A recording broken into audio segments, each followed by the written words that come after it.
I welcome to all of you with the Islamic greetings. Assalamu alaikum wa rahmatullahi wa barakatuh. The today's topic is hybridization.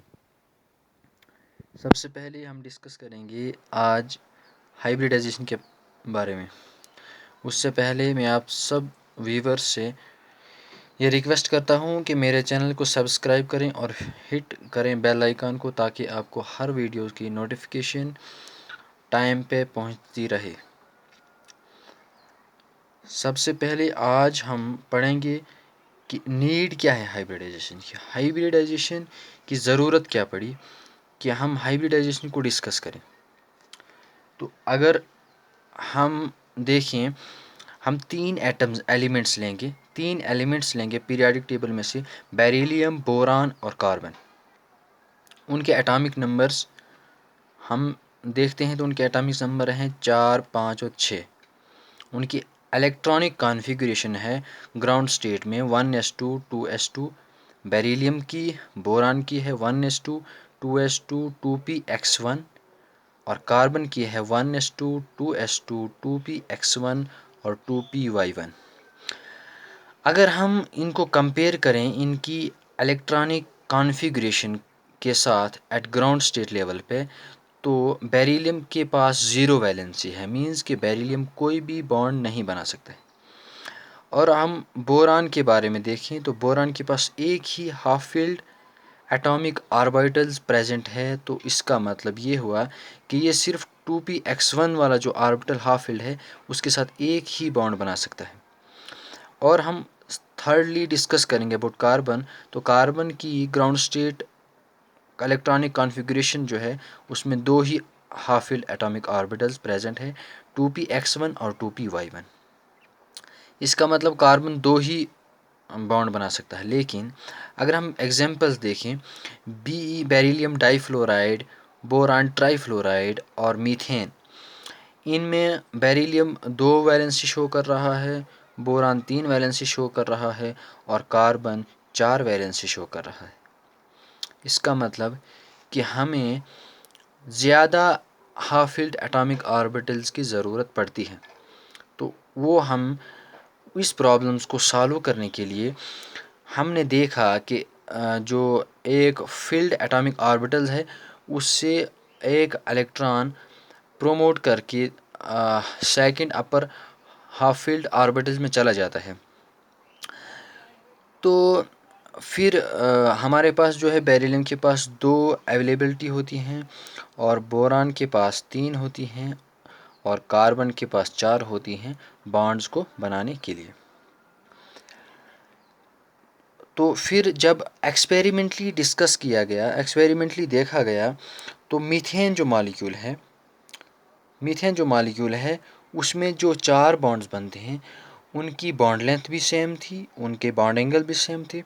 तो scientist ने observe किया कि अगर इनके bond angle और bond length और bond energy सब कुछ इक्विवेलेंट है, हम ये कभी भी डिस्टिंग्विश ही नहीं कर सकते हैं कि कौन सा ऑर्बिटल 2py1 से बना होगा, कौन सा ऑर्बिटल 2pz1 से बना होगा, कौन ऑर्बिटल 2s1 से बना होगा। तो साइंटिस्ट ने देखा कि इनकी जो एनर्जीज जो हैं वो इंटरमिक्स हुई हैं, वो रीडिस्ट्रीब्यूट हुई हैं। जो रिजल्टेंट आपके पास ऑर्बिटल्स बनते हैं एनर्जी के डिस्ट्रीब्यूशन से, वो आपके पास हाइब्रिड ऑर्बिटल होते हैं। तो ये जो एक्सपेरिमेंटली हम उन्होंने साइंटिस्ट ने देखा, तो मीथेन मॉलिक्यूल के 4 मॉलिक्यूल हैं, उनके हाइड्रोजन के साथ 1s के साथ, और ये भी 1s के साथ, ये भी 1s के साथ और ये भी 1s के साथ, जो बॉन्ड्स बने हैं वो इक्विवेलेंट थे। इन ऑल कंडीशंस वो इक्विवेलेंट थे। तो जब वो बॉन्ड्स इक्विवेलेंट थे तो यहाँ से ये रिज़ल्ट निकला कि कहीं ना कहीं उनकी एनर्जी जो है डिस्ट्रीब्यूट हुई है स्लाइटली डिफरेंट एटॉमिक ऑर्बिटल्स की। तो उन्हीं जो रिजल्टेंट ऑर्बिटल्स आपके पास आते हैं आफ्टर रीडिस्ट्रीब्यूशन एनर्जीज, उन्हीं को हाइब्रिड ऑर्बिटल कहते हैं। ये अभी तक हम पढ़ रहे थे कि हाइब्रिड ऑर्बिटल्स को पढ़ने की ज़रूरत क्यों पड़ी। इन हाइब्रिडाइजेशन को पढ़ने की ज़रूरत क्यों पड़ी? हाइब्रिडाइजेशन को पढ़ने की ज़रूरत तब पड़ी जब हम मीथेन मॉलिक्यूल के बॉन्ड्स को डिस्टिंग्विश नहीं कर पाए।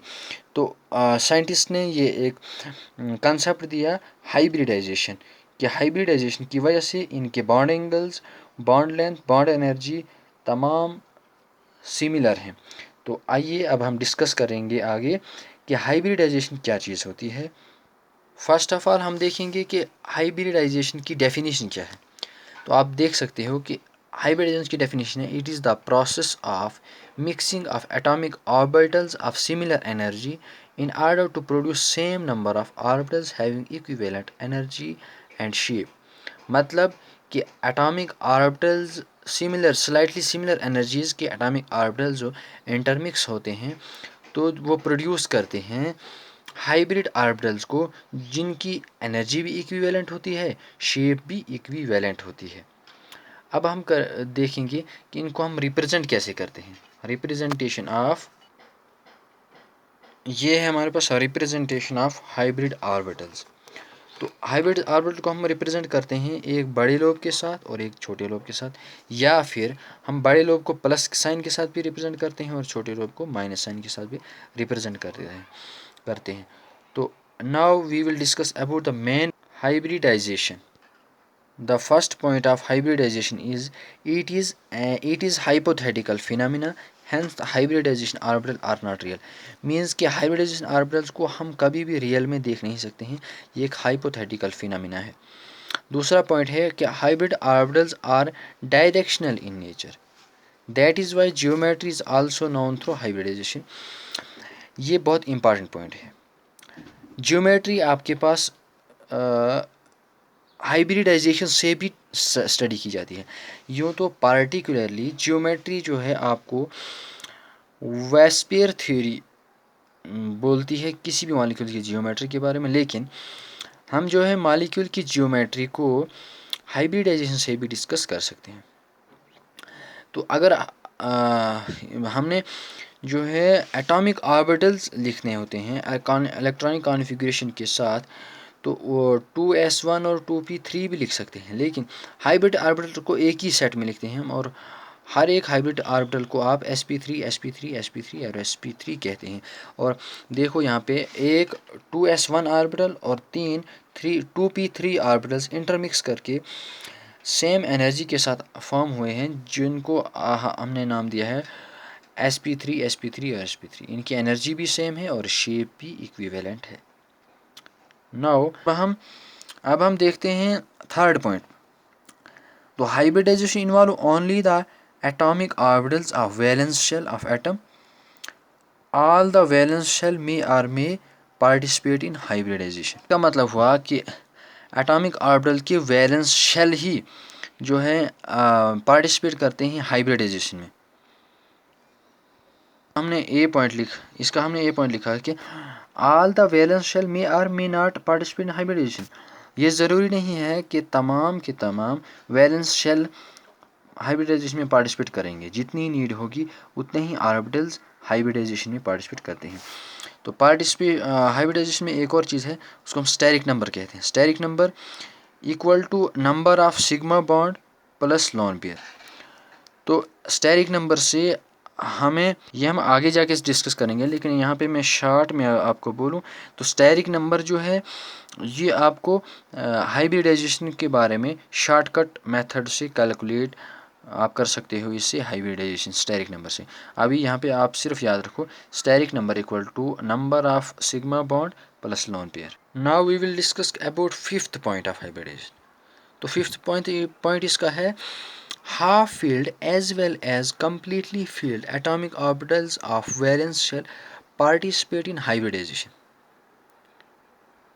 शेल के जो है वो हाफ फील्ड ऑर्बिटल हो या एटॉमिक ऑर्बिटल हो, दोनों जो है पार्टिसिपेट कर सकते हैं हाइब्रिडाइजेशन में। Number of hybrid orbital is equal to number of atomic orbital. It means जितने आपके पास एटॉमिक ऑर्बिटल होंगे उतने ही आपके पास हाइब्रिड ऑर्बिटल भी प्रोड्यूस होंगे। It is very important point. Now we will discuss about the sixth point. Bond formed by a hybrid orbital are strong। वो बॉन्ड जो हाइब्रिड ऑर्बिटल से फॉर्म होगा, जैसे s ऑर्बिटल और p orbital, double dumbbell shape होता है p orbital और s orbital होता है स्फेरिकल शेप, ये जब कंबाइन करके बनते हैं तो sp हाइब्रिड ऑर्बिटल बनता है, जिसका एक लोब बड़ा है पॉजिटिव, और जो स्मॉल लोब है इसको आप नेगेटिव से भी रिप्रेजेंट कर सकते हो। तो जो हाइब्रिड ऑर्बिटल से जो बॉन्ड बनेगा वो स्ट्रांगर होगा एज कम्पेयर टू जो विदाउट हाइब्रिडाइजेशन से बॉन्ड बनेगा। अब now we will discuss about 7th point, hybridization orbital always formed sigma bond. जो हाइब्रिड ऑर्बिटल है वो हमेशा सिग्मा बॉन्ड फॉर्म करते हैं। Now 8th point and last point is the percent s or p character is given by the relationship cos theta equal to s upon s minus 1 equal to p minus 1 upon p। ये जो आपके पास relation है इससे आपको percentage of S orbital निकलेगा और इस वाले रिलेशन के साथ आपके पास परसेंटेज ऑफ पी ऑर्बिटल निकलेगा। तो cos थीटा मीन्स ये जो angle between two hybrid orbitals कितना होगा। तो theta equal angle between two equivalent orbitals या hybrid orbitals. Respected viewers, I hope कि आपको हाइब्रिडाइजेशन जो एक सिंपल कंसेप्ट है और इम्पॉर्टेंट भी है केमिस्ट्री के पॉइंट ऑफ व्यू के हिसाब से, आपको हाइब्रिडाइजेशन की नीड, उसके इम्पॉर्टेंट पॉइंट्स और उसकी परसेंटेज निकालने के तरीके की समझ आई होगी। मैं इस चैनल को इंग्लिश मीडियम में चलाना चाहता था, लेकिन इन इंडिया जो स्टूडेंट्स होते हैं वो 11th और 12th क्लास के स्टूडेंट्स के लिए हाइब्रिडाइजेशन का टॉपिक बहुत ही इम्पॉर्टेंट होता है। तो उनको जो है अच्छे तरीके से समझने के लिए उर्दू लैंग्वेज की काफ़ी नीड होती है। तो इसीलिए मैं हाइब्रिडाइजेशन की टॉपिक को उर्दू लैंग्वेज में आपके साथ डिस्कस किया हूँ। तो इंशाअल्लाह आई होप कि जो हायर लेवल के जो टॉपिक्स होंगे उनको हम इंग्लिश मीडियम में डिस्कस करेंगे। आई होप ये चैनल जो मैंने स्टार्ट किया है नीडी स्टूडेंट्स के लिए ड्यूरिंग लॉकडाउन काफ़ी हेल्प करेगा to promote their studies in chemical sciences. Thanks a lot.